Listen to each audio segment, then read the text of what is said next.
Ngayong araw, pag-usapan natin ang mga mainit na balita tungkol kay Jimmy Butler at ang kanyang pananaw sa pera at kagustuhang manalo ng NBA Championship. Mukhang mas determinado na si Butler na mag-focus sa panalo kesa sa sweldo. Tara mga chong, himayin natin ang mga detalye. Unang-una, naging usap-usapan ang kontrata ni Jimmy Butler nitong summer. Hindi nagkasundo si Butler at ang Miami Heat sa isang extension, kaya't maraming nag-aakala na naghahanap siya ng malaking payout. Sa isang interview, maliwanag ang sinabi ni Butler. Hindi na raw mahalaga sa kanya ang pera. Ang gusto niya lang ay manalo. Ayon kay Butler, kung magiging tapat lang, kahit anong gawin niya ngayon ay kikita na siya ng mas maraming pera. Sapat na raw ang pera para sa kanya at gusto na lang niyang maglaro para manalo ng championship. Dito mo makikita kung gaano kalalim ang kagustuhan ni Butler na makuha ang kampyonato. Kahit eligible pa siya para sa mga parangal tulad ng All-NBA, hindi na raw yun mahalaga sa kanya. Ang focus niya ngayon ay manalo kasama ang Miami Heat. Talaga namang nakaka-inspire yung ganitong mindset ni Jimmy Butler mga chong. Para sa isang player na kumita na ng $263.2 million sa NBA at may nakatakdang sweldo pa na $48.8 million ngayong season, pwede mo talagang sabihin na tama na, sapat na. At meron pa siyang player option para sa 2025-2026 na nagkakahalaga ng $52.4 million.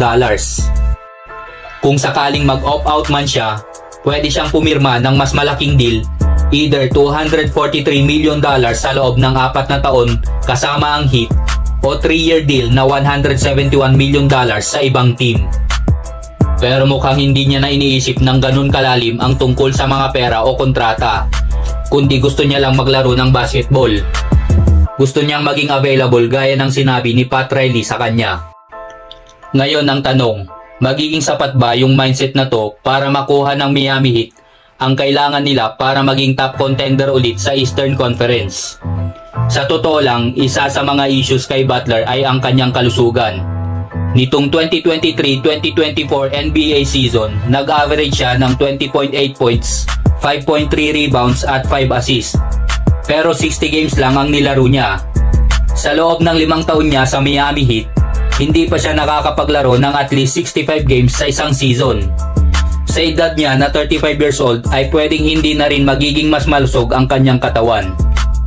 Pero mukhang may plano si Butler para ayusin ito. Sabi nga niya, siguro kailangan niya lang lumabas at maglaro.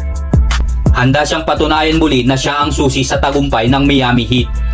Naniniwala siya na magiging maganda ang season na ito, hindi lang para sa kanya kundi para sa buong kupunan ng Heat. Kung hindi na pera ang habol ni Butler, pwede din makapagbigay siya ng discount sa Heat. Pwede nilang gamitin ang extra funds para makuha ang mga pirasong kailangan nila para sa championship run. Pero ang hamon dito ay ang competition sa Eastern Conference, lalo na't matitindi ang mga teams na kakaharapin nila. Kung gusto ng Heat na makaiwas sa kaparehong kapalaran tulad noong nakaraang season, isang 46-36 record at talo sa first round laban sa Boston Celtics, kailangan talaga nilang umasa sa leadership ni Butler. At ayon sa kanya, handa siyang magbigay ng lahat para sa team. Anong tingin nyo dito mga chong? Comment your opinion down below na lang at pag-usapan natin yan.